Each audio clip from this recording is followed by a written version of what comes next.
program is a program by the City of Miramar that has been developed to ensure that we are striving to eradicate systemic discriminating practices that serve as barriers to contracting opportunities for micro, small, minority, and disadvantaged businesses. The City of Miramar and its leaders continue to go above and beyond the call of duty to try to implement measures, programs, and services that are sure to assist businesses in growing, but more importantly, to ensure that each and every business that desire to do business with the City of Miramar will definitely be afforded an opportunity to do so.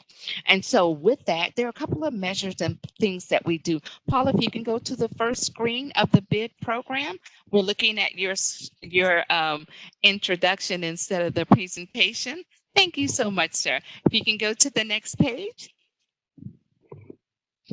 One of the ways in which we at the Business Inclusion and Diversity Program position ourselves to help business, we do it through four categories: monitoring and compliance.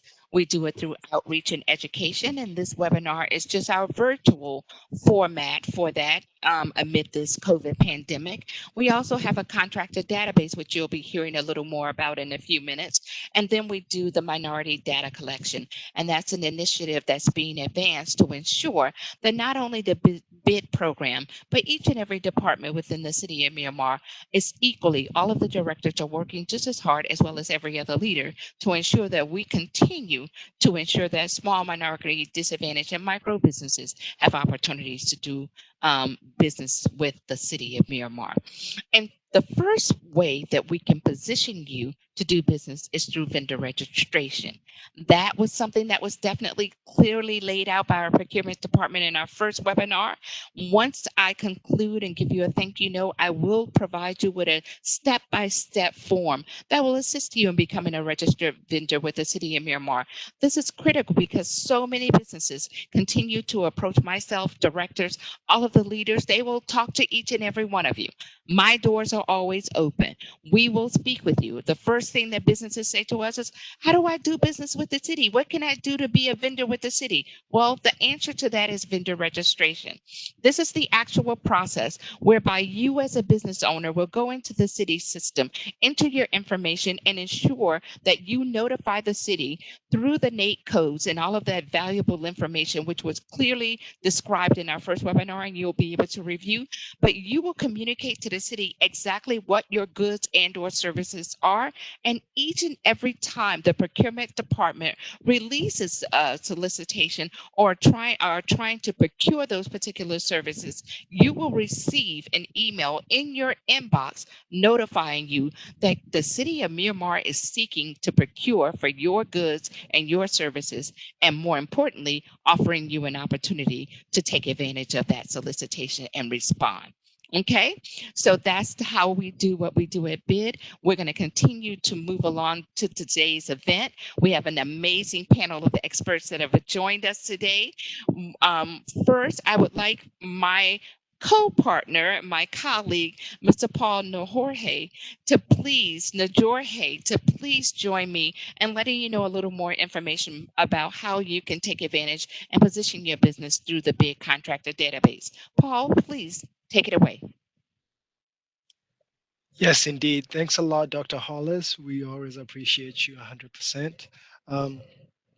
So the contractor database, we have some great things that we're doing here with the BID program. And one of the things to get connected with us is to put your information in the contractor's database. The way that you do that, there's a link that's going to be sent to you after this. And also check your text, your chat. We've also sent you a link.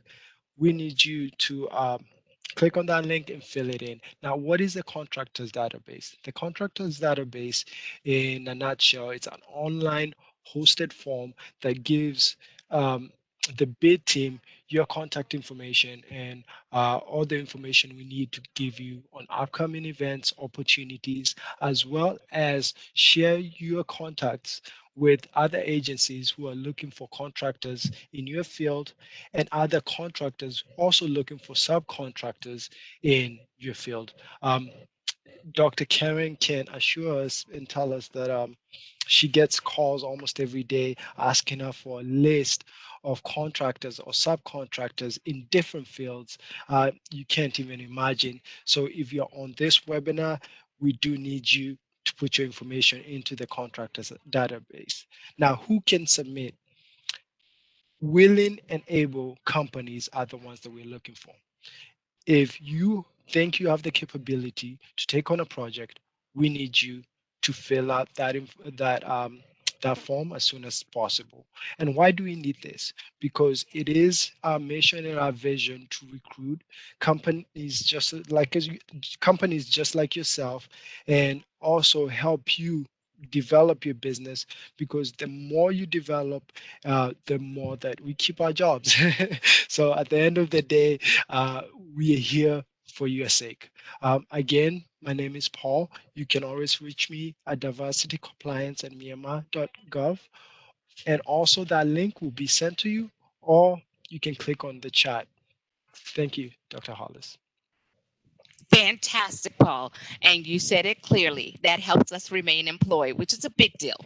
Now, remember, this is also the list that we make available to prime contractors that are handling these $20 million jobs. So, you as a minority business may not be able to be a prime contractor, but that information is the exact database that we make available to each and every prime contractor that either had secured and won a bid with the city of Miramar, or simply contacts me or a member of our team or anyone in the Economic Business and Development Department looking for minority and small sub consultants. That is the list that we make available to them. So please, please, please, we continue to urge you to make sure your information is in that database. Now, without further ado, let's get to this amazing panel that we have available for you today. First and foremost, we have Miss Adriana Clark, and she is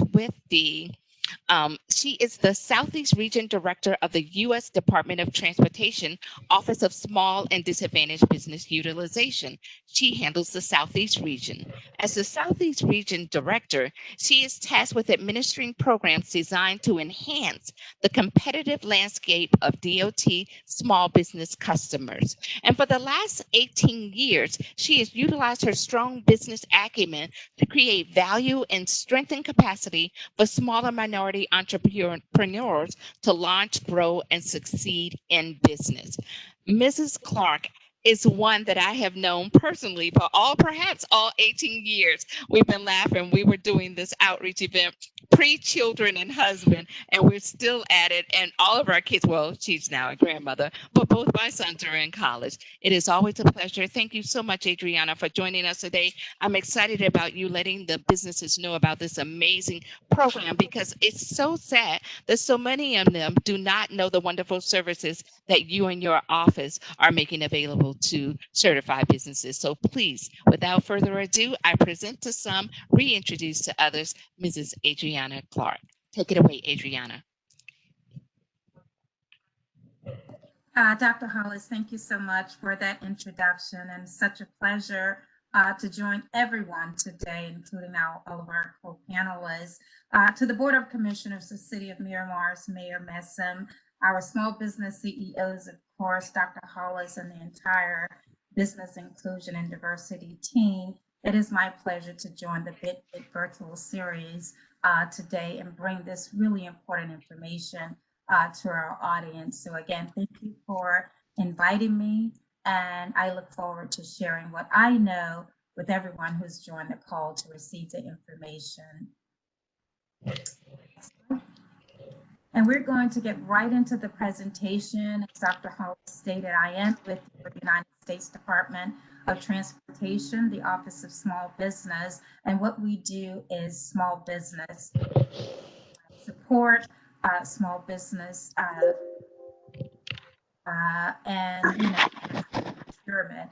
The stated mission of the Office of Small Business really is to ensure that the policies and goals of the Secretary of Transportation are implemented in a fair, efficient, and effective manner. So that occurs across the United States, including our territory, specifically for those of you that are interested in doing business with the Department of Transportation at the federal, state, and in some cases, the municipal level, for those projects that are receiving federal USDOT funds from any of the modes, whether that's highway, transit, our airports, in some instances, our seaports, and railroad as well. We're going to talk about those modes and where you find these projects, particularly those that you can reach out and touch. Some of the areas where we focus has to do with procurement assistance.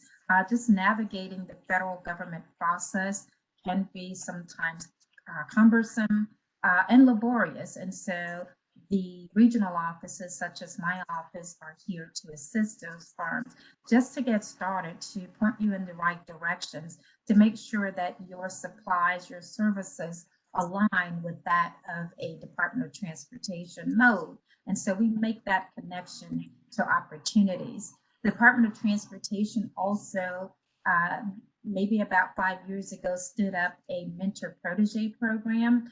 That's for our emerging both service providers as well as our contractors to pair with a prime contractor that currently holds a Department of Transportation federal contract and has the willingness and availability and tools to support a small disadvantaged business so that they grow their capacity to either become a joint venture, teaming, but the mentor protege, it is for a 1 year agreement for the mentor, in this case, a prime contractor, to support mentor, coach, and assist with growing the capacity for a small business protege. So those are some of the things that, or if we can go back just a bit, I'm sorry, Paul, I wanted to really go over some of the things that we're involved with. We also have an opportunity for small businesses to talk with the DOT small business specialist. So in the event that a opportunity is identified and you really want to know more about whether or not your business is properly aligned to that particular contract or RFP, the small business specialists are standing by to support you through that. There's some dialogue.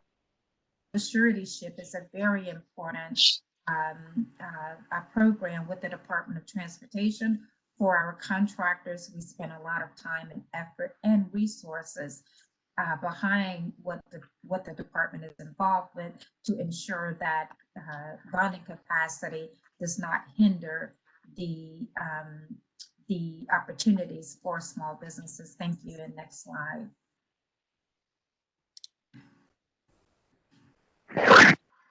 Some of the things that are important for our CEOs to know about the federal government more broadly, but specifically about the Department of Transportation. For those of you that have not been involved with government contracting, and again, whether that relates to services or supplies, please know that the federal government is the largest purchaser of goods and services in the world, spending upwards of $4 trillion annually. And that's a large number. And any fraction, any portion of that amount can really excel and enhance your business. The Department of Transportation is a federal agency and a cabinet level agency, is the largest infrastructure building agency, procuring approximately $6.5 billion a year in goods and services. Now, while DOT does not have the largest federal budget, no other cabinet level agency can outspend the Department of Transportation when it comes to infrastructure, building, maintaining, rehabilitating the nation's infrastructure. Approximately $4 to $5 billion in contracts are committed to disadvantaged business enterprises, our DBEs. We'll talk about that in just a second, annually. A federal mandate set the goal of having 23% of federal contracts come from small business. And that's a very important note. Next slide, please. And of that 23%, I just wanted to highlight some of the areas where the government, the federal government in this regard, unlike some of our states and some of their and some of the areas that, you know, set aside become a dirty word for the federal government, it is an opportunity and one that's taken very seriously. So for that 23%, this is sort of a break. This is the breakout of what the government, of the areas that the government spends and the utilization of their small businesses. You can see that women-owned small businesses, the goal is 5%. For our SDBs, that includes our 8A certified firms, 5%.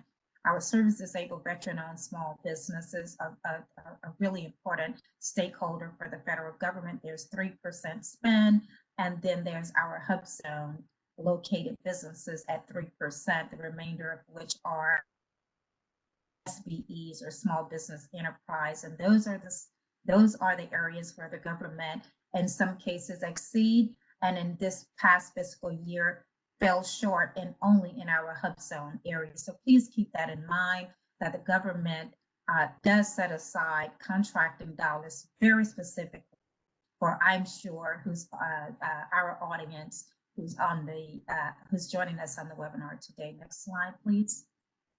In addition to making certain that we all know those things that I previously stated, the U.S. Department of Transportation develops the rules and regulations and oversees the National DBE or Disadvantaged Business Program. It is a certification that's codified into the law under 49 CFR Part 26, Section 26.1 is where the language to the law can be found.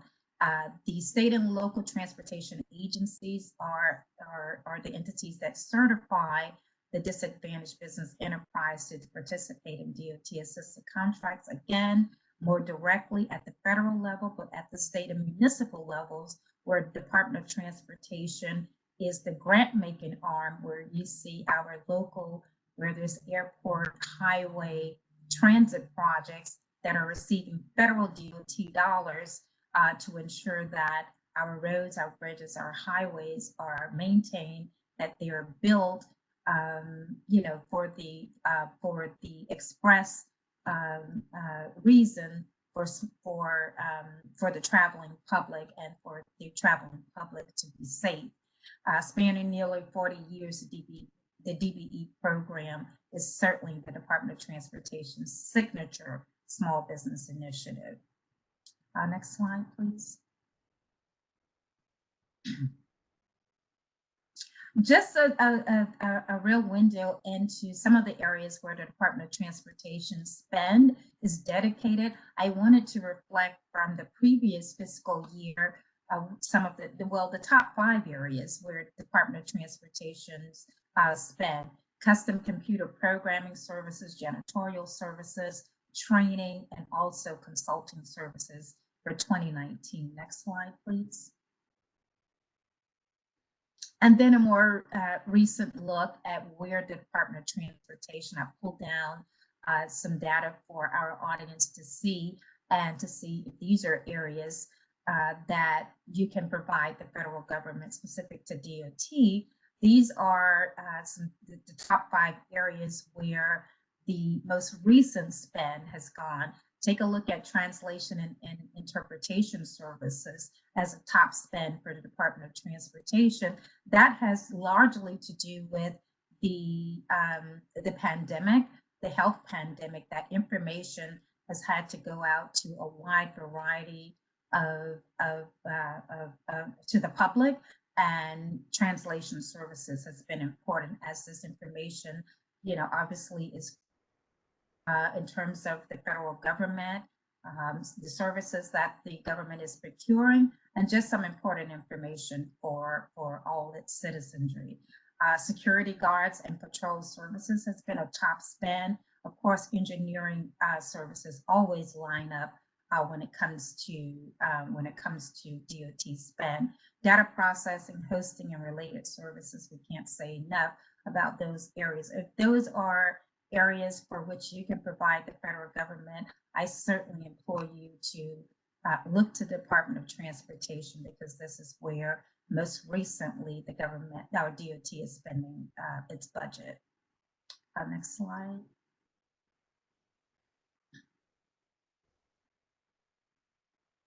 I certainly will be remiss not to be very specific in terms of where do you find opportunities, and I wanted to bring it from a more I guess in this case, the presentation is a macro to the micro.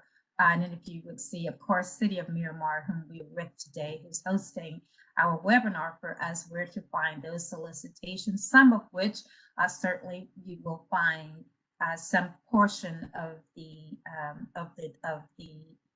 dollars coming from the Department of Transportation. There's also Broward County purchasing, the City of Fort Lauderdale, and then for the state, on the statewide level, all of the agencies that's a part of the Florida state system, Florida Department of Transportation, who was a guest on the previous webinar during the virtual series, and then the federal government. And this link is specific to the Department of Transportation, where you will find federal opportunities, some of which are set aside very specifically for the portfolio specific areas that I named earlier. So whether that's small disadvantaged business, women-owned small businesses, our service disabled, veteran-owned small businesses as providers, these are direct links to where you will find a host of opportunities. And I am certain and quite confident that our CEOs who are joining us today will find a landing where they can certainly at least propose to the government. Thank you. Next slide.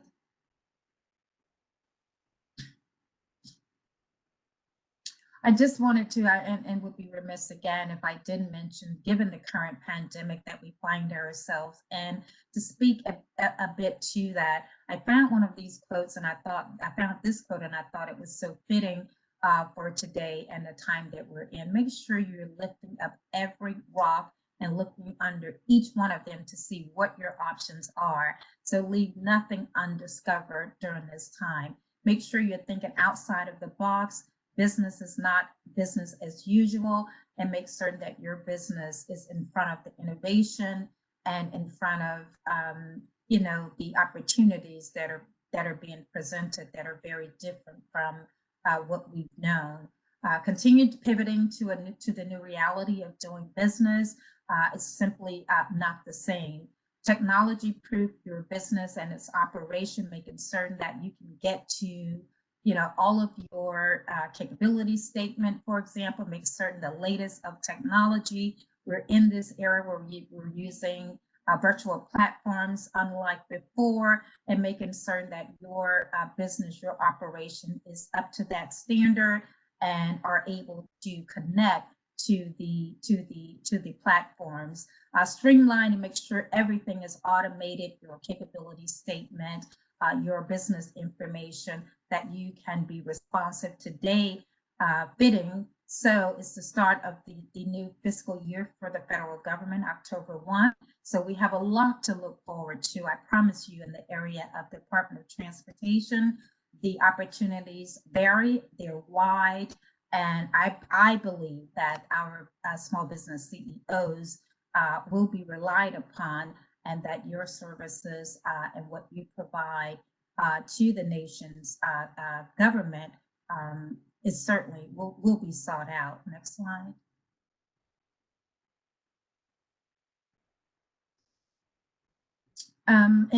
More further in terms of the recession time. In fact, some businesses, this pandemic has truly been a game changer. I've been a part of that, and I've seen it over time. The government's most critical mission during this time is to make sure that the U.S. Economy is stood up, and that means that the private sector is certainly relied upon to make sure that the federal government is able to do that. And there's been example after example. I know from my own office where, for example, the FAA, the Federal Aviation Administration, as a DOT operating administration, has been the largest purchaser of PPE equipment. So for those of you that are able to make those provisions available to airports, to the FAA, to regional offices, that is certainly been at the top of for the Department of Transportation, and any other types of services, some listed, some not listed. Many of you know what those are because we're all experiencing much of the same. But believe me when I tell you that the federal government, and that includes the Department of Transportation, is as busy, as we are, making sure that the government, its citizenry, have everything that we need to get through this pandemic. Next slide. And just a bit about a couple of quick approaches as I conclude my remarks, and look forward to your questions and the dialogue towards the end of this.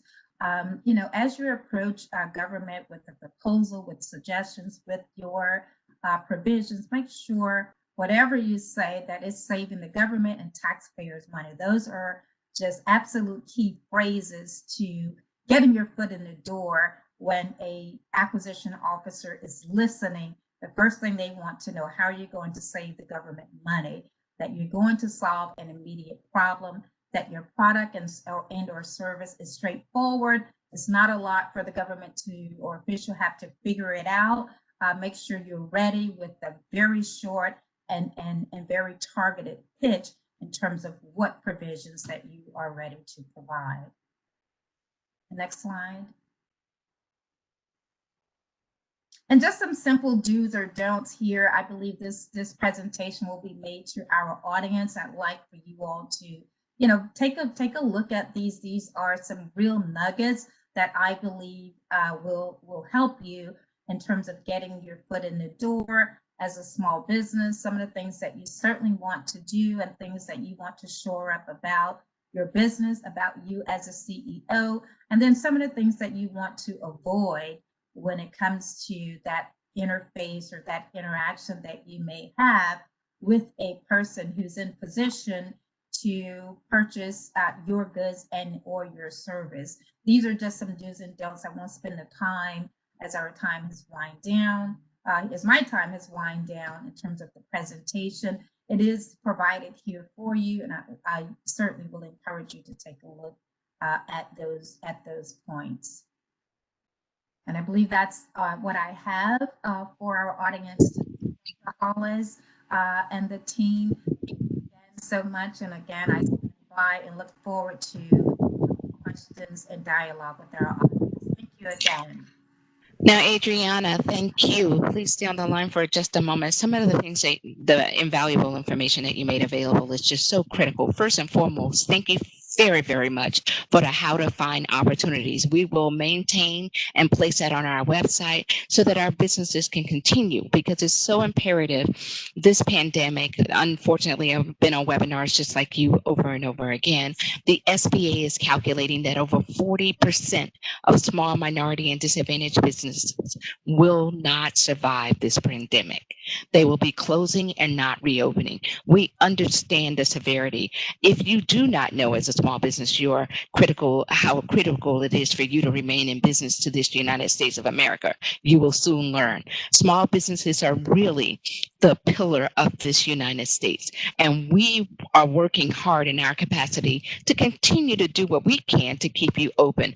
Adriana, they're saying that COVID is actually just the virus. The pandemic, the true pandemic that small businesses are suffering, is lack of preparedness. That is the reason for this series. That is why we continue to do what we do for the last 2 decades. That is why we want you, each and every business on this line, to know why we continue to try to advance as many opportunities as we can to let you know everywhere you can go and should be looking, like she said, turn over every rock. We were so excited to present some of the minority businesses and the small businesses in our first segment. For example, the Right Choice Consulting with Talina Paris. She's now reinvented herself to be assisting businesses in being able to write grants, being able to answer and write what is needed to be able to ascertain those PPP loans, to be able to tell their story in such a way that will make financial institutions want to lend them money. And so businesses are continuing to reinvent themselves amid this pandemic. They're now selling the PPE gear, which is what they weren't doing before. And it was amazing to see that one of the number one selling agents now is translation services. We have so many coaches and translators and bilingual and trilingual individuals that live in the state of Florida. And to know now that those services are a premium to the government amid this pandemic, because with us being such a country that have a myriad of individuals that we have as residents, whenever a pandemic is in place, it's imperative that we do it at the city. We have to ensure that we make this available in every language that we can to ensure that these businesses are able to capitalize on the information. I cannot thank you enough. If you did not hear, another critical thing she said is the DOT. They have dialogues, talks with small business specialists that they make available to you to communicate with, so that if you, I know those numbers sound big, $4 trillion as a budget, $4 to $5 billion being used on small businesses particularly. Those are large numbers. And if you cannot grasp how imperative that is in terms of the vast amount of opportunity you have, we at the city of Miramar, one of our largest projects was a $20 million project. 6% of that equated to 1 point something million. So can you imagine the 23%? Ms. Clark said is being set aside and made available to small, minority, and disadvantaged businesses. Those numbers are huge. So please, please, please, the reason we're making these individuals and these community stakeholders and the information they have available for you is so that you can position your firm to be able to capitalize on it. We cannot thank you enough, Ms. Clark, for joining us. Thank you so much. Now, the last thing, last but definitely not least, you mentioned that the hub zone, it's one of those areas where you guys fell short in meeting your goal. I would be remiss without saying we're in the process of adding more value to our housing authority. Please tell me that means we will be able to assist and capitalize on some of those hub zones so that we can make sure that you meet your goal next time. Well, I'm hoping so. We can certainly check the census tract and find out that city of Miramar where they develop are within those hub zone areas. And absolutely, we look forward to ensuring that those businesses who qualify and are located respectively in those areas. That's right. We have a hub zone and we're looking to do some more expanding in those areas. And I was listening that you said you did not meet your hub zone goal this year. And we know in the middle of the pandemic, we will be reaching out to make sure, to the extent that we can assist you once we get our housing authority. And I'll be reaching out to our Mr. Eric to make sure that they know that we have to work with you in that capacity. Thank you again so much. We will continue on this afternoon. Our next speaker we have is none other than Miss Tammy Reed. She is the District Director of Miami-Dade Public Schools Office of Economic Opportunity. She has been employed with Miami-Dade County Public Schools for more than 20 years. And as of December of 2019 is when she joined the school's District Office of Economic Opportunity, which they call OEO. And in her role as director for the OEO, she oversees the department's certification. So today, one of the things that we said on our flyer, we want you to know about the available certifications, because certifications equate to more contracting opportunities. Now, we at the City of Miramar, we are not a contracting certification agency, but we do accept certifications of our community stakeholders. Miami-Dade County School Board Public School is one of those community stakeholders, and definitely, as Ms. Clark alluded to earlier, the DBE on the transportation projects, and you'll be hearing from a city engineer a little later on this panel about some transportation projects that are going to be made available through the city of Miramar through an interlocal agreement we have with Broward County. So those projects, the prime contractors will even be able to accept those of you that have the DBE certification. So again, that is why we're providing you with a myriad of information about various certifications. We definitely want to go to our counterpart and our stakeholder in Miami-Dade County through public schools. Miss Tammy Reed, Mrs. Reed, thank you so much for joining us this afternoon. Please, please, please provide our businesses on the line with information on your certification program, as well as I cannot appreciate you also bringing upcoming contracting opportunities that will be made available through the school board, because I continue to be amazed how so many businesses are not aware of the buying power of the school board. Without further ado, I'll present to some and reintroduce to others, Mrs. Tammy Reed. Take it away, Tammy. Good afternoon, everyone. Good afternoon. Thank you, Dr. Hollis, and thank you, City of Miramar, for this partnership and this collaboration this afternoon to be able to speak to our local businesses about certification in Miami-Dade County Public Schools, as well as some of the upcoming solicitations and opportunities that we have in the school district. Let me first apologize. I want to make sure that you can hear me. Okay, wonderful. And let me apologize. It is storming, and all of a sudden it started storming everywhere I am. So you might hear a little bit of that in the background. So just wanted to let you know, don't be alarmed. It's just heavy, heavy rain. As Dr. Hollis has indicated, my name is Tammy Reed. I am with Miami-Dade County Public Schools Office of Economic Opportunity.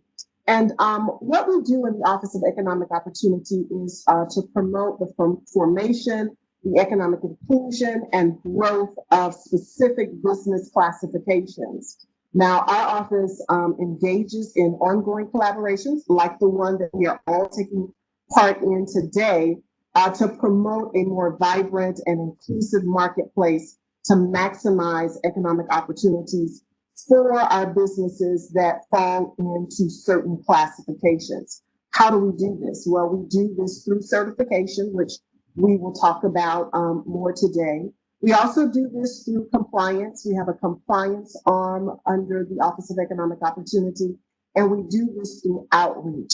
This is considered outreach. We have our own outreach programs that we facilitate and we coordinate. And then sometimes we partner with organizations and agencies like the City of Miramar to make sure that we get the information out and provide our businesses with the information that they need so that they can thrive and succeed right here in Miami-Dade. So let me start off first by talking a little bit about what certification is. Certification in Miami-Dade County is the process by which the school district's OEO office determines that a business meets the criteria for certain classifications. So that's basically what certification is: cut and dry, very simple, very cut to the chase. The next question that we often get is, well, who do we certify? So there are a number of business classifications that I'm learning that can be eligible for certification, but I need to let you know that in Miami-Dade County Public Schools, we do certify specific classifications of businesses. And those classifications are small, micro businesses, veteran-owned businesses, and minority and women-owned businesses. So those are the classifications of businesses within the school district that we certify. You may find that other agencies may certify other types of businesses, but those are the businesses that we certify. And you're already on my next slide. Thank you so much. So in terms of eligibility, I'll run over eligibility very quickly for you. Of course, you must be independently owned and operated. You must have an actual place of business in the metropolitan statistical area.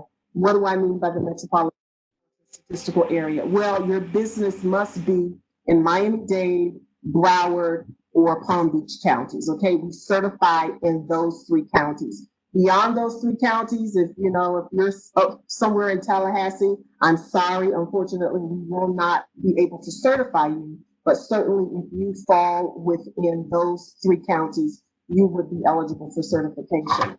Also, you must be in business for at least 1 year operating in business. And there are some documents that we do require. Some of those documents include local business tax receipt and all required licenses, including any required professional licenses. So, and all of this, and I'll talk more about this a little later, but all of these documents can be uploaded, can be scanned and uploaded into our certification system very easily, but we do require certain documents. Also, the business owner must be, if for instance, if you are applying for minority or women-owned certification, as the owner, you must be born in the United States, naturalized in the United States, or a permanent resident. And there are a number of ways that we can verify that. Some of the documents we may require, maybe like a passport and other documentation so that we can verify that. Also, your business must employ 200 or fewer permanent full-time employees. Again, if you are the business owner applying for maybe a women-owned certification or minority-owned certification, as the business owner, you have to have 51% control and ownership of the business. And then in most cases, the net worth of the business must be $5 million or less. Next slide, please.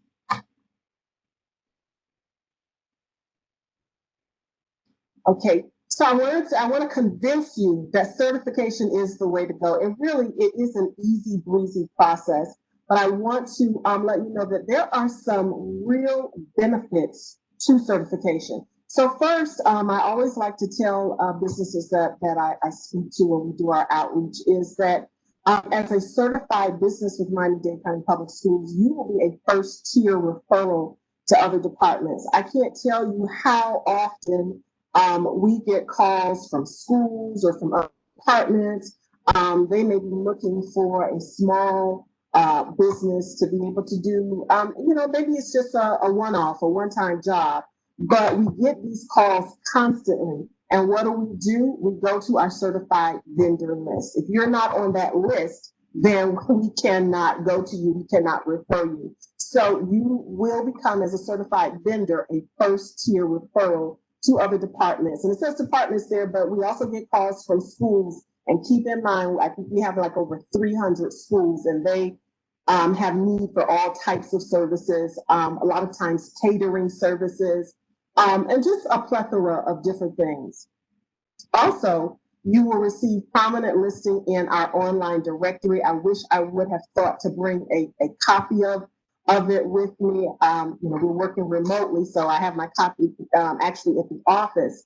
But we just completed our online directory for this year. We have a couple of printed copies, but it's online. It's beautiful. And not only is it beautiful, but there is a lot of substantive information in that document. And one of the pluses is that for you as a certified business, your business will be listed in there. So that's really like promotion, free advertising. We don't charge you to be in the online business directory. It is a benefit of being a certified business with Miami-Dade County Public Schools. You will get a listing under your particular industry, even under your particular certification in that online business directory that is online and shared everywhere.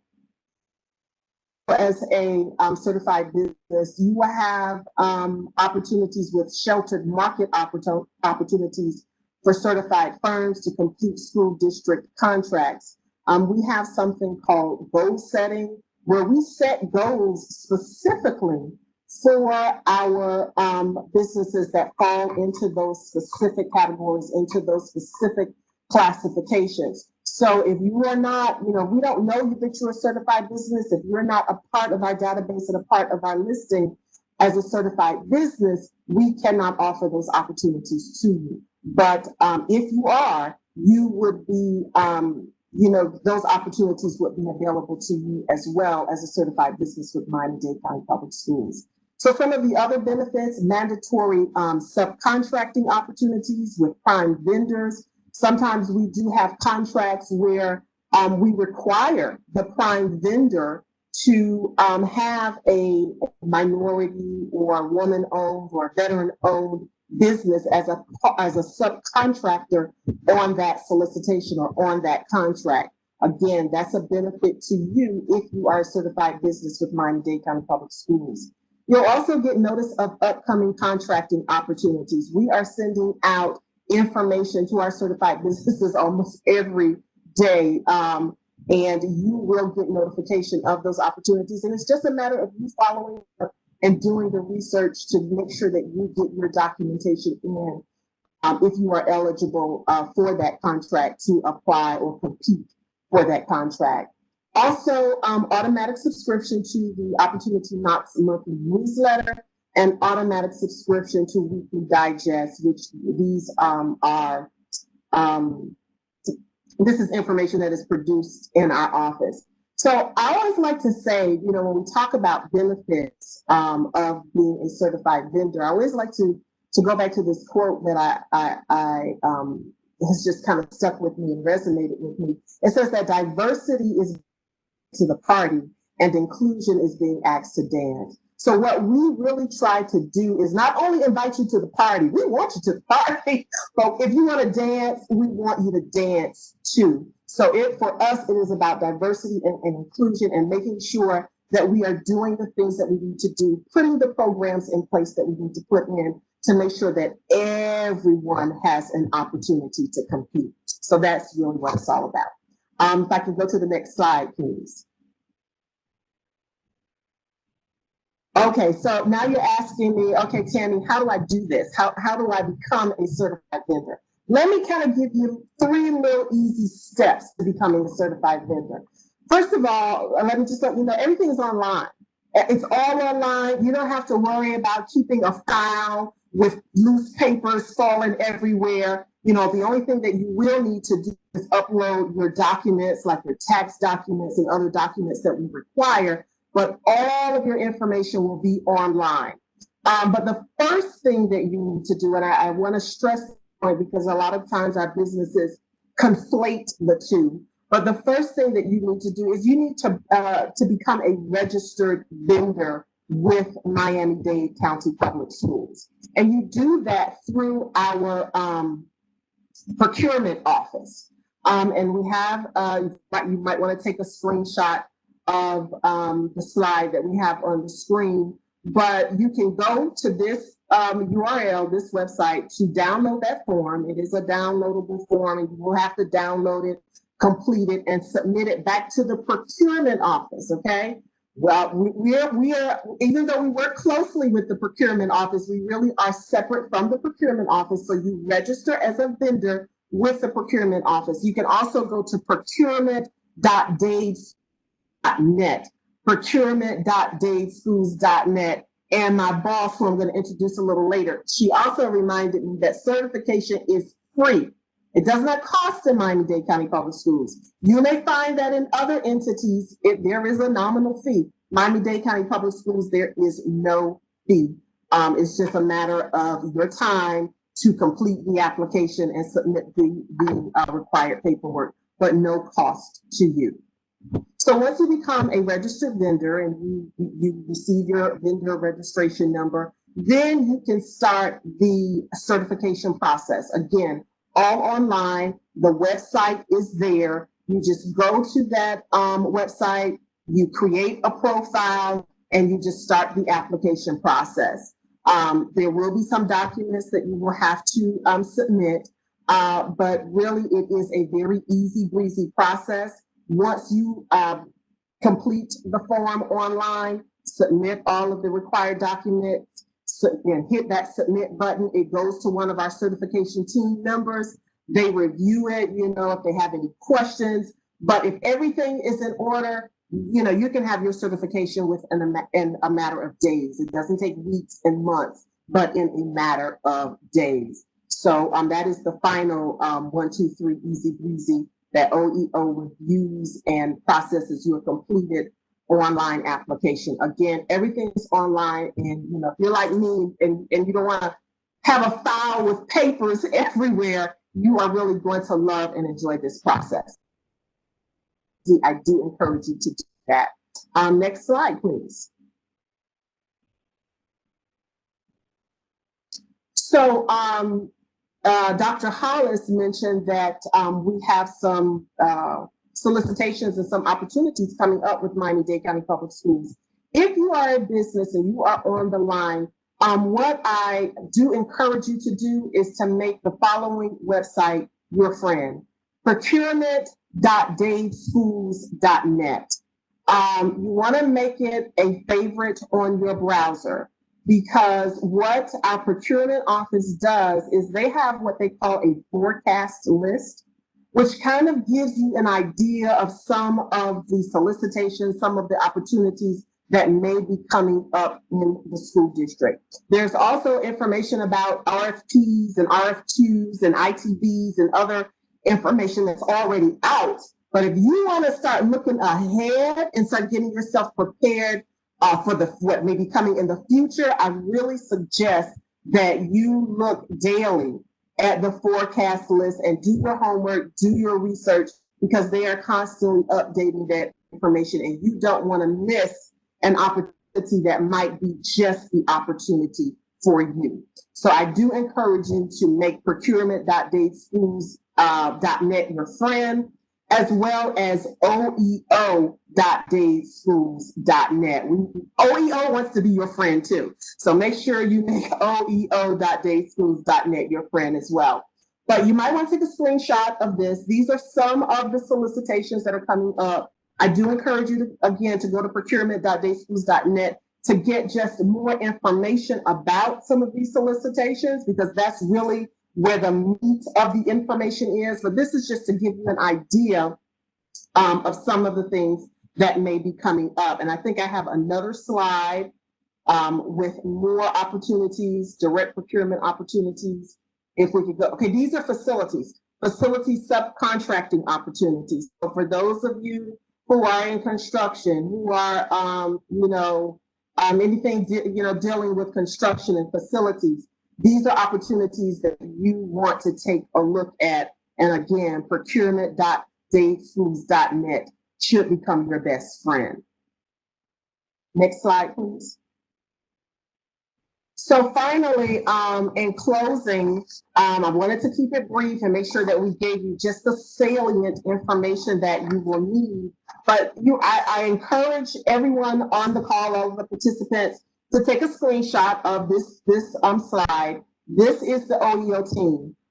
Yes, some of us may, deal with certification, some may deal with compliance, some may deal with outreach, but really we are a team. So you can call just about anybody on this list if you are in need of any assistance, and they can help you. But I do want to point out, from a certification standpoint, the 2 people or the 3 people that can really assist you in the area of certification is myself, Tammy Reed, also Eric Bryant. You will see Mr. Bryant on the far left column, his information, and Mr. George Wright, who is on the far right column. So we are the 3 individuals that can really assist you with your certification.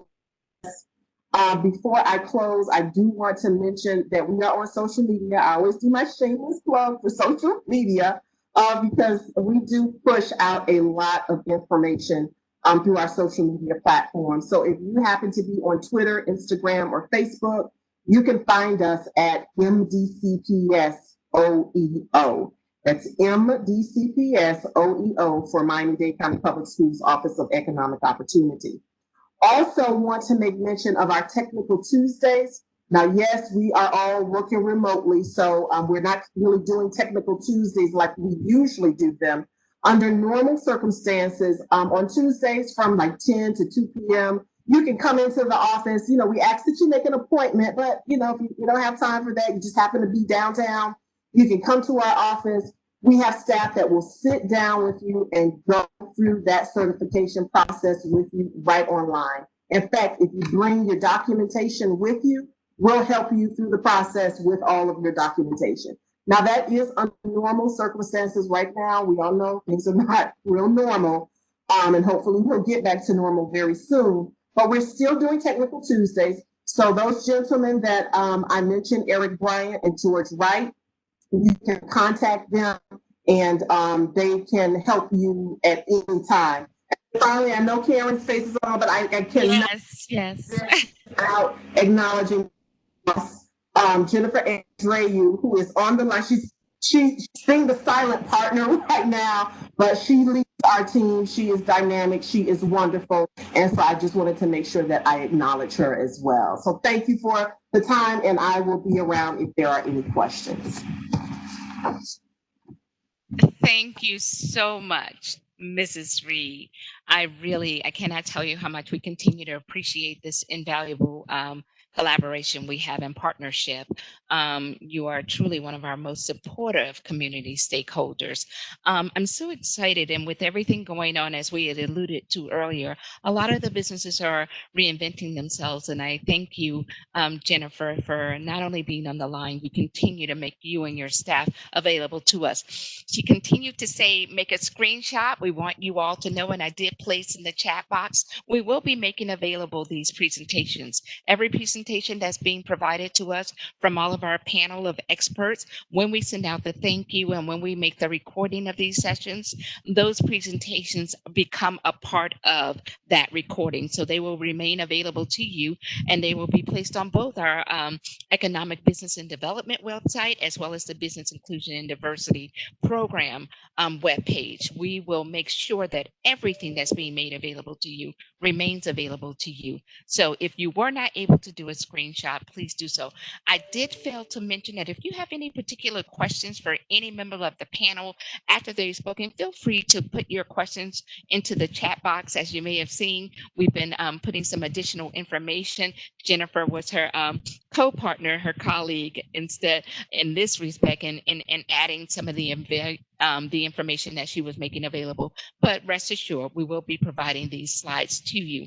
Tammy, you did mention all of the different opportunities. Thank you so very much. One of the things that we find that has happened amid COVID is that the businesses, as I said before, is reinventing themselves. This is a wonderful opportunity with Miami-Dade School having gone and become virtual for a lot of students. We do know effective this week that the schools did reopen and they're attempting to reopen. But my understanding is that some platforms will remain virtual, and virtual is now something that's here to stay. We want all of those. I got a call yesterday from a cyber security minority contractor looking, she reached out to Adriana Clark and then to myself, these cyber securities and these minority contractors that are looking to provide their services. I explained to her, please be sure to join the call today, because one of the things that we do is we want you to know all of the opportunities that are being made available at Miramar, but we also would like for you to know all of the opportunities that are being made available in the Tri-County area and with our other community stakeholders. So thank you again, Mrs. Reed, for that information, for all of you training and coaching. Those things were not as readily available, especially in the school board pre-COVID, but now a lot of opportunities have availed themselves and made themselves open. So be sure to take advantage of it. Moving right along, thank you so much, Paul. I love that, how he continues to keep me flowing. The next presenter that we have is a Miramar-owned business. I love this platform, and one of the things that we do, and it's very, very important for the leaders at the city of Miramar, these things were happening long before the bid program or Dr. Hollis became a member of the city of Miramar. City leaders and the leadership at the city of Miramar have always tried to do all and to go above and beyond the call of duty for all businesses, especially local businesses. Here we have in the city of Miramar, FSB Bonding Agency. It's a local minority Black owned bonding agency. And the owner of the agency is Ms. Gladys Keith, who was able to join us at our first webinar, but her extraordinary lending agent, the super lending agent, Ms. Margaret Hall, is who will be on the line presenting information about the agency today.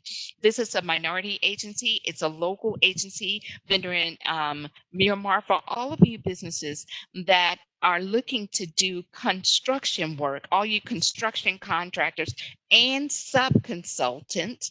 You know that bonding is critical. Now, a lot of barriers are in place, and these programs are put in place to eliminate barriers. Let me assure you, unfortunately, there's this misconception. Insurance and bonding are not barriers.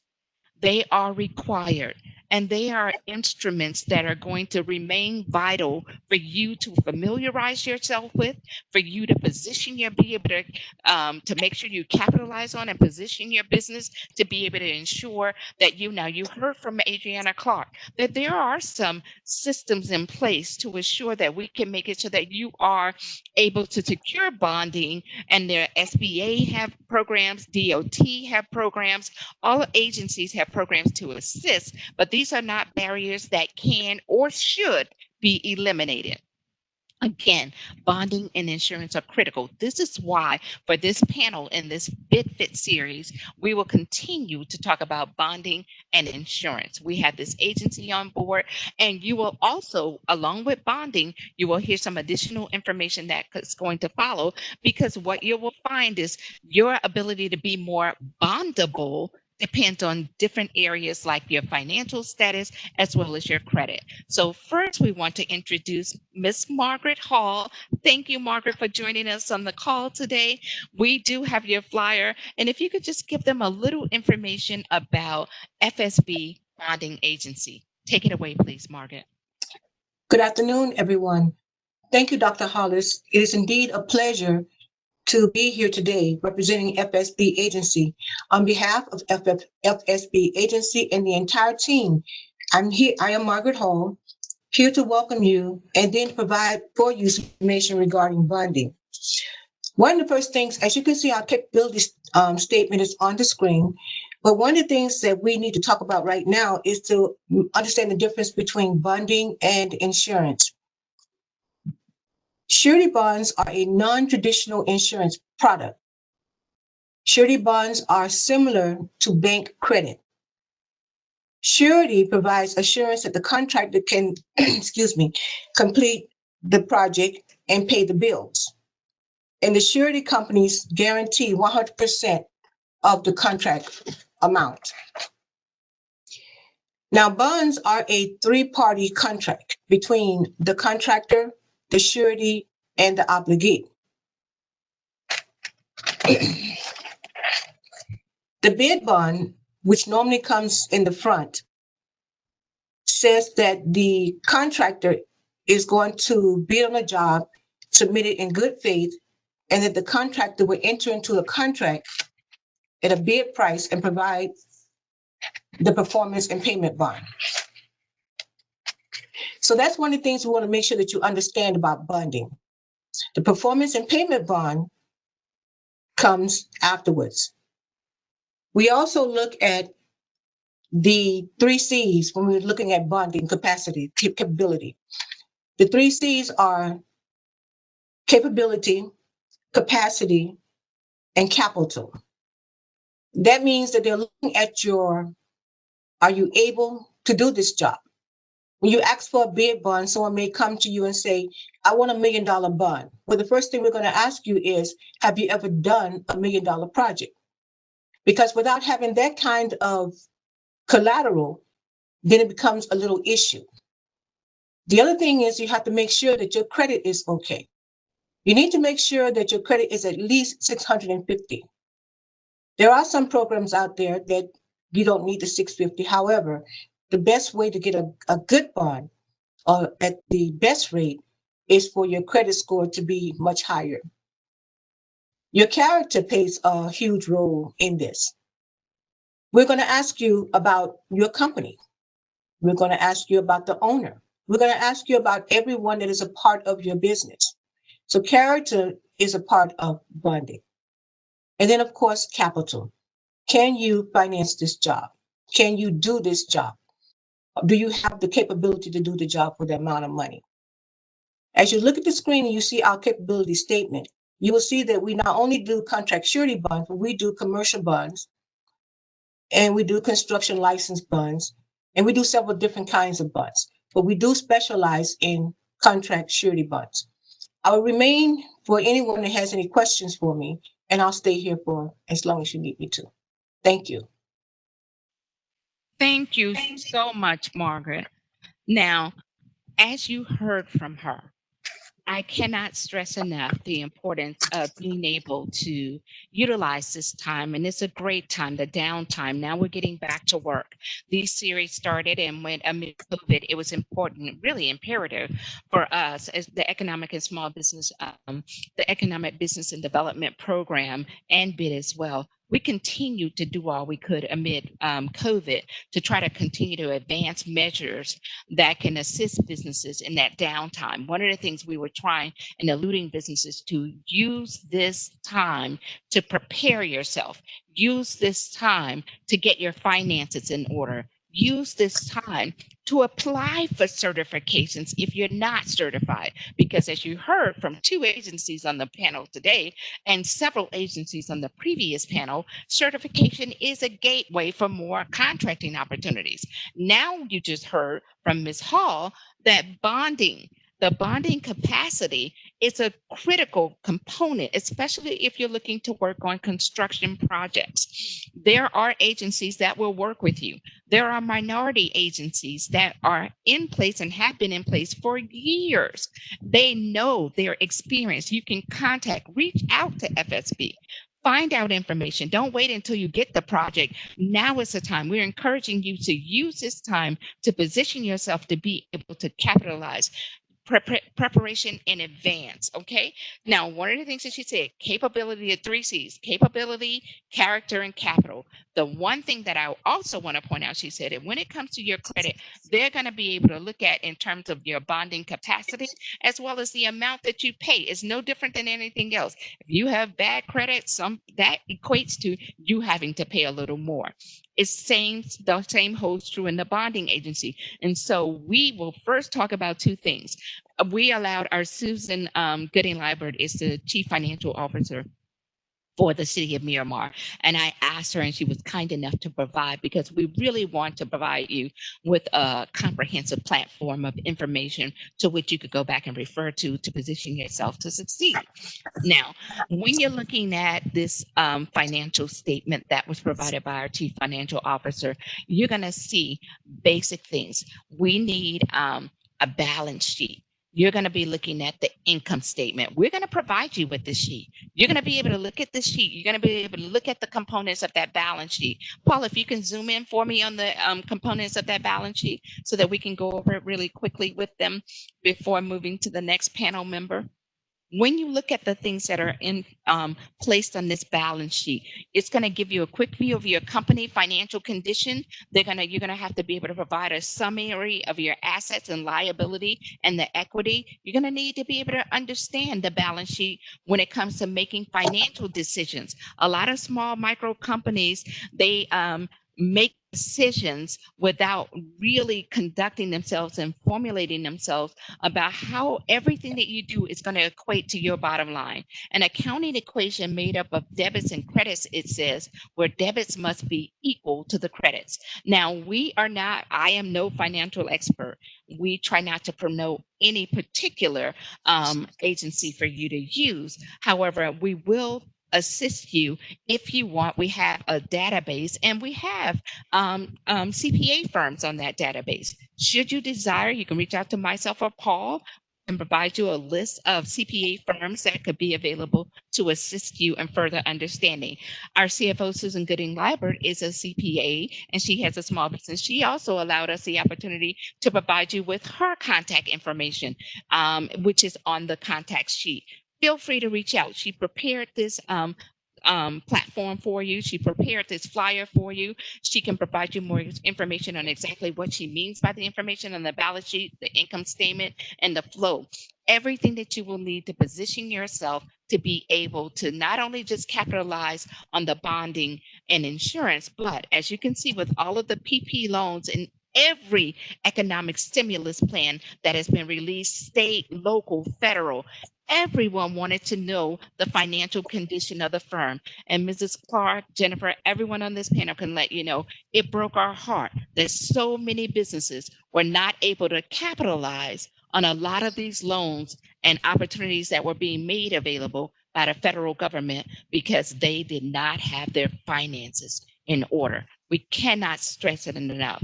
Get your finances in order. And also, you heard Ms. Hall say about the credit repair and how critical it is for your credit to be and how critical your credit will be scrutinized in all of these processes. So, because of that, we do have an expert on the line from Xander Financial. Xander Financial is a Miramar Black-owned business that resides here and is owned by Mr. Desmond Bascom. We have one of his agents on with us today, Mr. Cedric Butler. Mr. Butler is a certified credit consultant that works independently with Xander Financial, and Mr. Butler specializes in both the business and personal aspects of credit management and credit repair. Because of how important credit has become and continues to be, now businesses have been made aware through this pandemic and the PPE and the denial a lot of those loans, as well as the bonding agency. We want you to have a resource that you can connect with to see what, if anything, you can do. You did hear Ms. Hall say a number. I believe the number she said was like 750 credit score. So let's talk and see what Cedric Butler, Mr. Butler, what can you do to assist my businesses that are on the call today to understand more about both their business and personal aspects of credit repairing and management? Without further ado, I'll present to some, reintroduce to others. Mr. Cedric Butler, go ahead, Cedric, take it away, please. Good afternoon, everyone. My name is Cedric Butler with Xander Financial, and I'm a specialist in business credit and personal credit. Now, as you could tell, as a small business owner, you definitely need to have good personal credit. Everything we do now in this society, whether you're trying to get a cell phone, get your lights turned on, they do run your credit just to see how credit worthy you are. So with Xander Financial, we help people with getting their credit repaired as far as moving charge off, collection accounts, bankruptcies, things of that nature. The first thing we do is we find out the person's credit goals, what they're trying to accomplish, whether it be a small business loan or home ownership, which is huge nowadays in real estate. Try to find out their goals, identify that, and then we let them know how we can do to help them. So then once we do that, we'll look at their credit report, look at the profile, check to see if there's any charge-offs, bankruptcies, things of that nature. And then once we identify those things, we then move on to, signing the client up and then helping them to send out the certified letters to the collection agencies and things that's on the report to remove any inaccuracies and things of that nature. We also help with cleaning up the bio, because a lot of people don't understand. A lot of these agencies like to, use your first name, last name. Sometimes they mix your names up. They have a bunch of addresses on your profile. That's also inaccurate. So you want to have a clean profile, with your name on your government issue ID. You want to have your current address. You also want to have like your current employment as well. So you shouldn't have about 10 addresses. You shouldn't have all your employment on there. It should be at least be one of each. We also, within the process, help people remove inquiries as well, because a lot of time your credit get ran, and a lot of those inquiries stays on your report that can drop your score once your credit is ran. So part of the process, we do remove that from your report as well. Now, for small business owners, credit is huge, because when you're trying to go to a bank and you want to get a loan, line of credit, or a major credit card for your business, they're going to run your personal credit. So your personal credit needs to be on point. I would say with going to a bank, chances are your score need to be at least 700 or better. As you know, about a couple of weeks ago, Chase has moved their, I think, home ownership mortgages to like 700 score. So you want to have a strong profile with a mixed number of accounts on your credit, such as showing these banks that you're able to uh, showing the banks that you're able to pay off a loan of 10,000, 20,000, 30,000. So you want to have a strong credit profile, with a mingle of credit cards, of showing that you paid off a car. You're on time on a lot of your payments, because a lot of people don't understand. One late payment can drop your score tremendously if you're late. So if you're able to put things on auto pay and just let them be paid on the due date, that will be a tremendous help, because you don't want to fall into that trap of getting a late payment or something wind up in collections, because your score can at least drop 50 to 100 points just like that.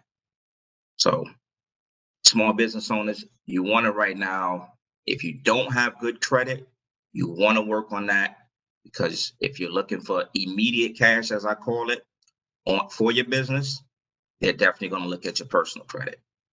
Now, when trying to get that immediate cash, you also, as a business owner, want to work with banks or credit cards that report to the business side. Because just like our personal credit, where they have credit bureaus, there are also credit bureaus on the business side as well, such as Dun & Bradstreet, which issues out a number called a DUNS number. So when you're doing business with other retail or suppliers or banks, they're able to report that line of credit to the business and not your personal, because you don't want to put everything on your personal. You want to make your personal cap heavy. Whatever's for the business, you want to make sure that line of credit reports to the business, and whatever you're using it personally, you want that to report to your personal personal credit bureaus. So if you have good credit, then you're in a good position to, get lines of credit, major credit cards, things of that nature.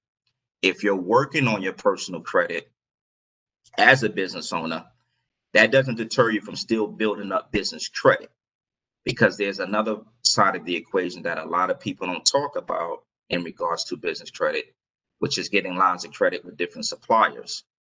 So people that's in a trucking agency, you can build gas cards for your business solely off your EIN.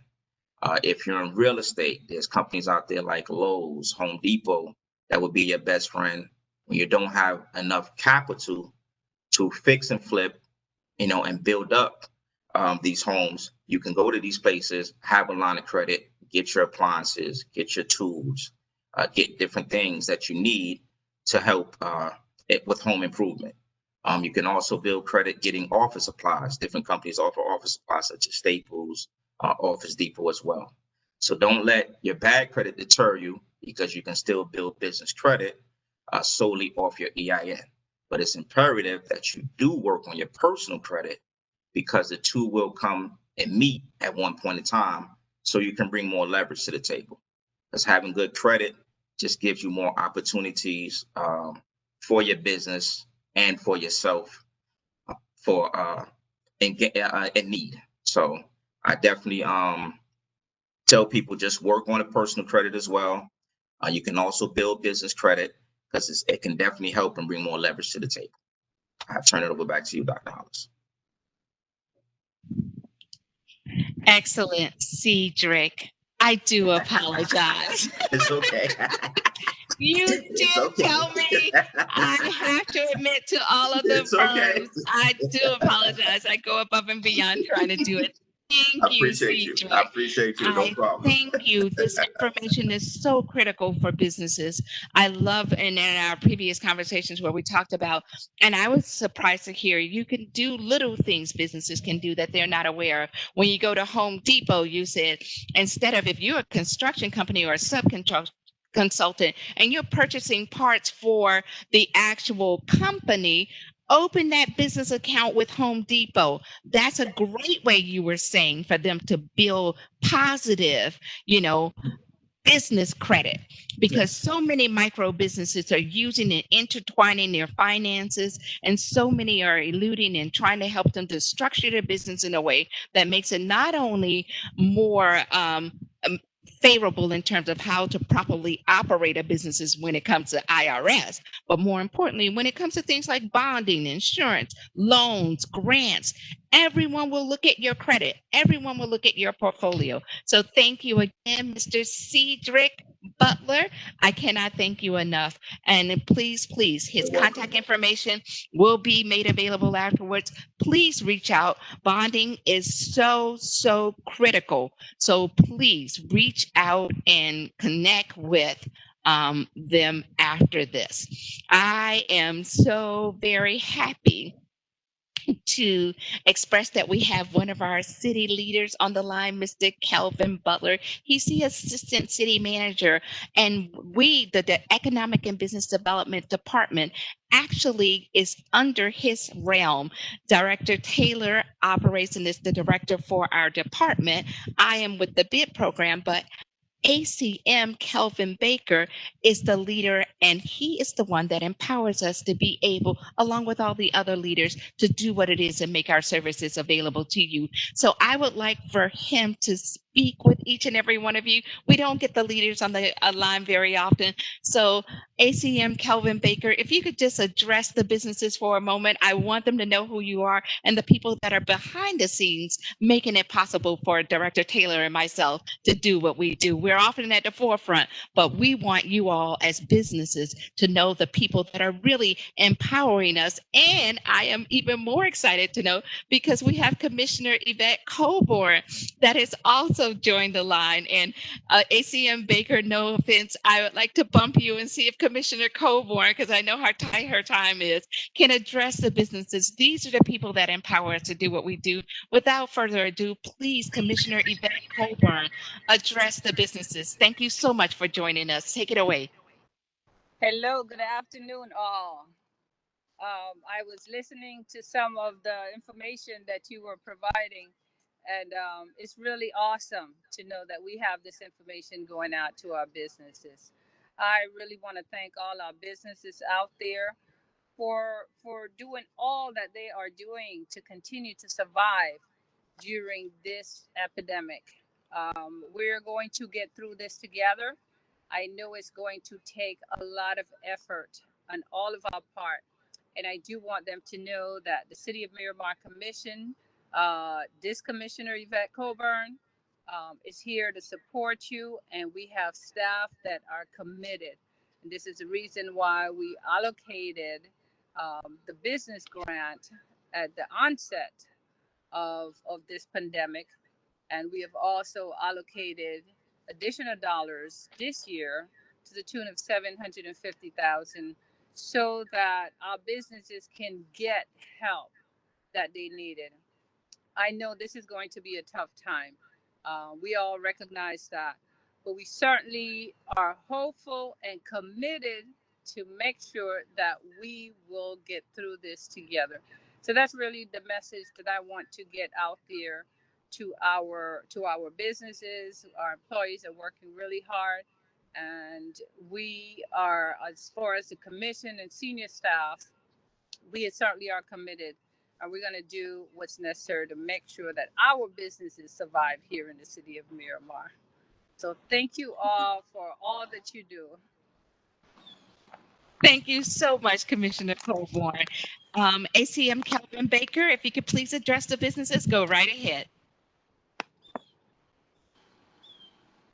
Good afternoon. Good afternoon. Again, we thank you all so much for tuning in on this Thursday afternoon. We've been listening in to some very timely, some very informative information. Trust everyone is taking advantage of the information that's been provided.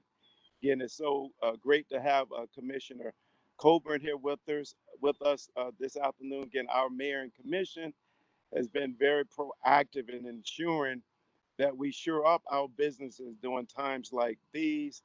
And so we're trusting that the resources that we'll make available to share with you today, that you would find very, very helpful.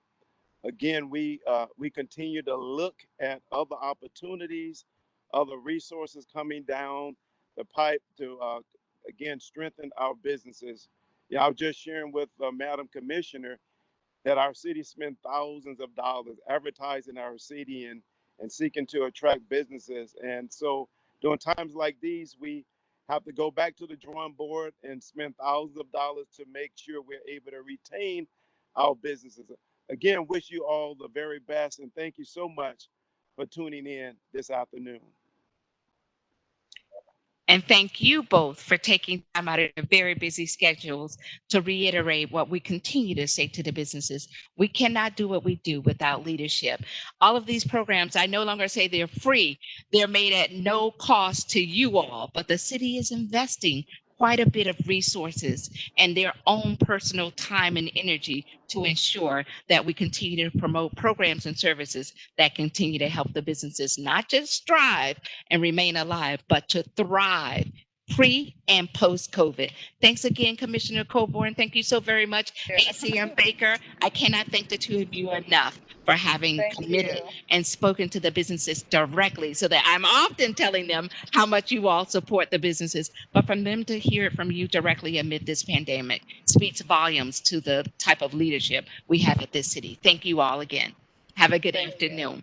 Now, as we return back, last but definitely not least, we committed to each of you that on the flyer, if you remember the flyer, we said to you, please, please, please join, learn about the upcoming Surtax projects. Again, the city of Miramar is going above and beyond the call of duty, trying to not just, we realize that everyone that registers as a vendor with the city of Miramar, we would love to say that each and every one of you, but these are not entitlement programs. There are no guarantees. So we want to make sure that we do a couple of things. Number one, register as a vendor. When other community stakeholders and partners are looking for contractors, whenever they need a list, we have several programs where we provide and work together. We want you to know what's going on in terms of their contracting opportunities. More importantly, recently, the city of Miramar has entered into an interlocal agreement with Broward County, which is why for the launch, and again, we're going to make that video available to you. For the launch, we had the Office of Economic and Small Business Development, OESBD, which is spearheaded by Sandy McDonald on the line and his certification team, because we've entered at the city of Miramar with an interlocal agreement for the Surtax projects. You've heard Broward County has a surtax. They have $30 million a year that's being made available in contracting opportunities. We have partnered with them. Some of those opportunities will be released through the city of Miramar. And we have one of our awesome engineers, Miss Leah, on the line. Hello, Leah Darrell. Leah is in charge of all of the Surtax transportation capital improvement projects for the city of Miramar. She is a senior project engineer and she falls under the engineering and strategic development department, which is spearheaded by our leader, Bissy Vimpala and Salvador Zuniga. They are the leaders of that department. They have an amazing team. I cannot thank you, Leah, for being on the call again, because one of the things that we found and in the diversity study, it impels us and it says that we need to do as much as we can to provide advance notification to minority companies so that they can position themselves to be able to capitalize on the projects. One of the things that we learned and discovered since I've been on board is a lot of the businesses have never actually read the scope of work. They assume, they look at the titles and they don't read the full scope. So one of the things we did in this series, we had an engineer and we have asked our engineer to be on board with us to literally show you, go over the scope of work for the projects that are going to be made available, because we want you to know what's coming up so that you can develop a team, prepare yourself to be able to not just look at these opportunities, but capitalize on them. So Leah, thank you again. If you could please just go over the actual Surtax projects that are going to be released by the city of Miramar, I would greatly appreciate it. I'm going to reintroduce to some Ms. Leah Del Rio, to some, and reintroduce to others, and make available to some for the very first time, those of you that were not on our previous call. Leah, take it away. Thanks so much, Dr. Hollis. Okay, as Dr. Hollis mentioned, We have 4 different capital improvement projects coming up that are going to be let through the city that are funded by the Broward County Transportation Surtax. Broward County is making available through the Surtax about $300 million worth of work a year distributed through all 31 different municipalities. So we've got 4 of those projects coming up for you guys this year, and I'm going to go through them one by one. So the first and most major project is the Pembroke Road expansion and extension out to US 27. This includes the extension of Miramar Parkway up to meet Pembroke Road. So the project is going to be done in 3 segments. The first segment is Pembroke Road has an existing section in between Dykes Road and 196th Avenue. It's an existing 2-lane typical section that will be widened to 4 lanes with a divided median, landscaping, irrigation, lighting, drainage, buffered bike lanes, sidewalks, noise walls, and pavement marking and signage.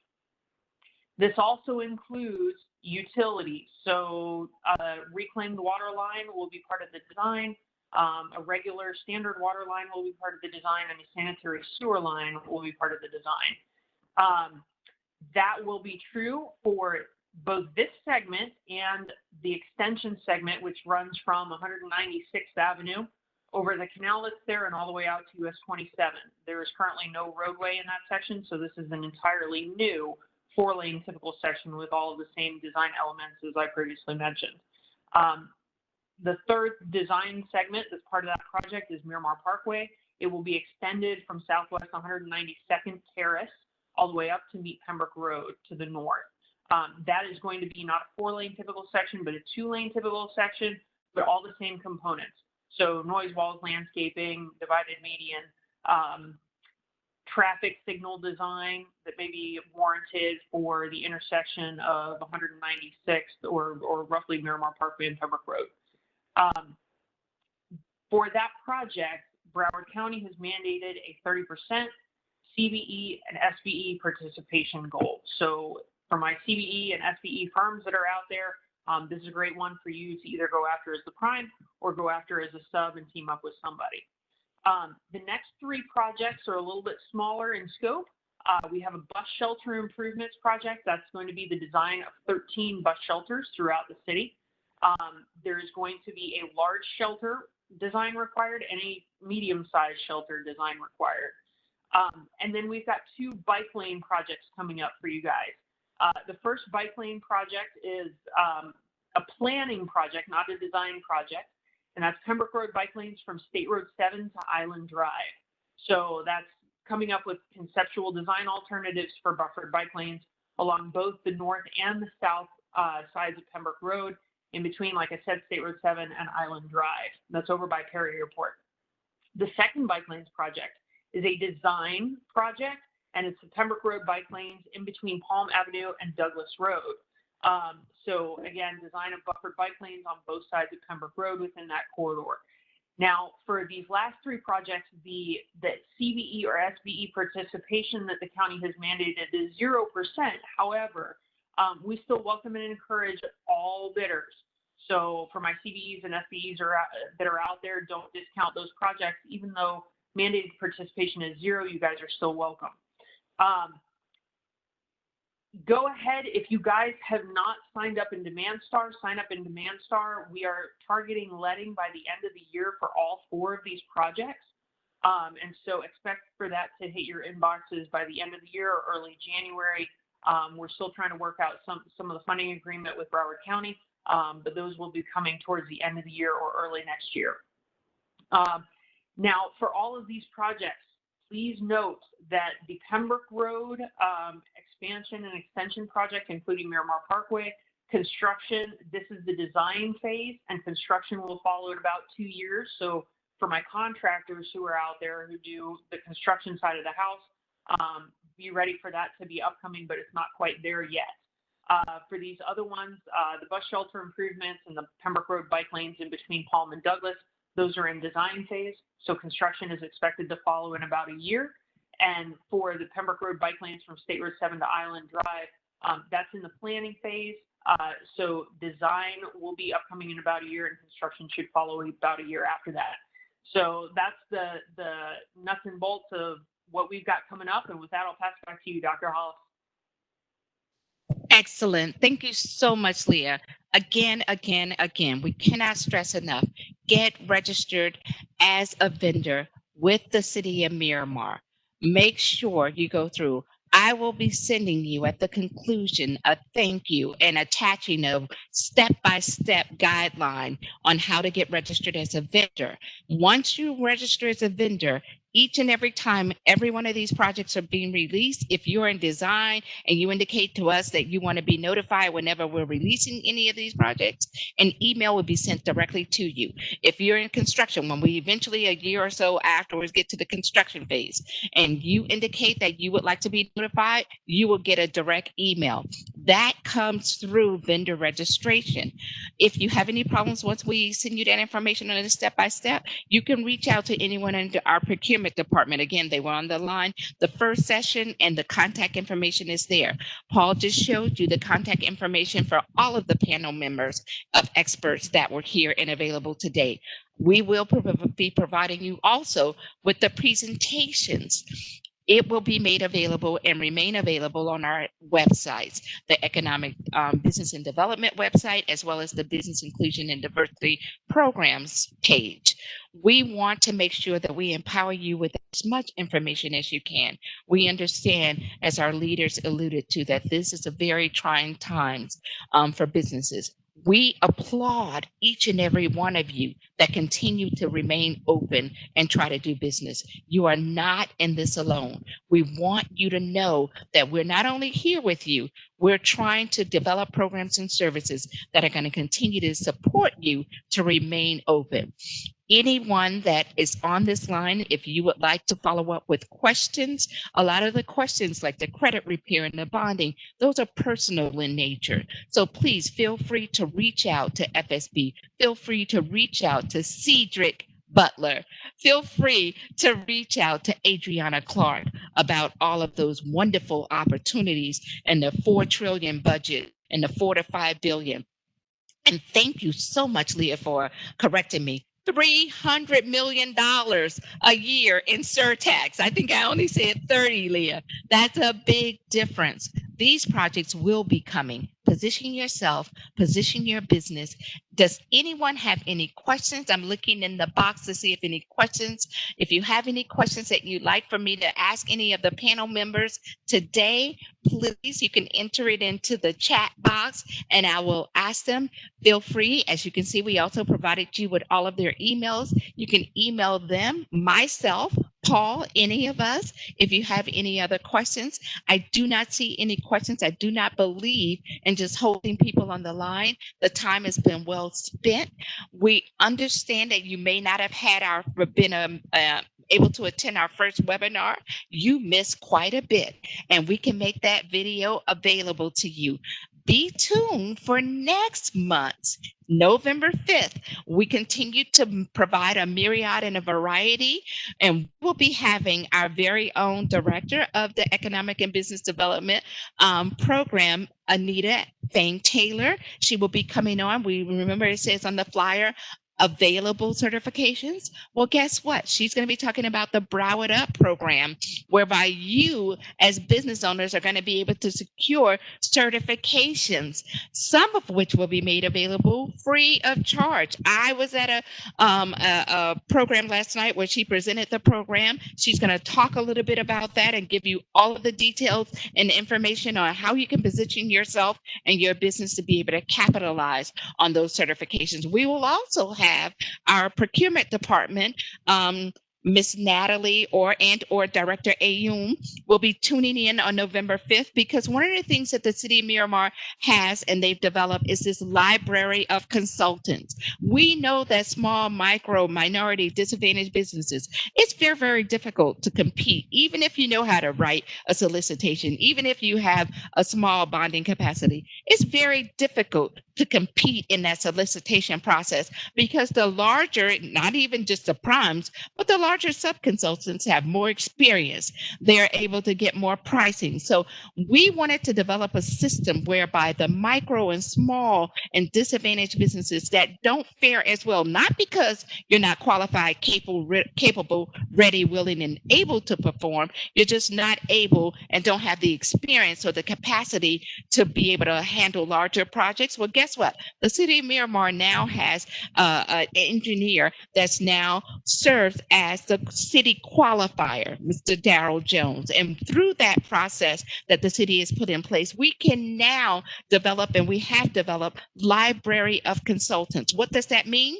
Tune in on November 5th. Our procurement department is going to give you more information. More importantly, they're going to tell you how you can sign your small business up so that one of those, you can take advantage of one of those library of consultants, which have tenures for up to 3 years. You only have to go through the solicitation once, and whenever services are needed from the library, it goes on a rotation. They'll tell you all about that so that you can get involved, position your company to be able to capitalize and remain vivid and active, and more importantly, be able to secure some work to be able to feed your families. Thank you so very much for tuning in again. We thank you. We applaud you. We are here for you. And thank you again, my panel members. I really appreciate your continued support and agreement to partner with me in this Bit Fit series. Without further ado, I will say to each and every one of you, have a great afternoon. Be safe. Use the practices. Wear a mask. Social distance. We look forward to seeing you again on November 5th, where we're going to provide some additional information to strengthen and grow your business. This concludes this afternoon session. Have a great afternoon. Thank you. Bye-bye.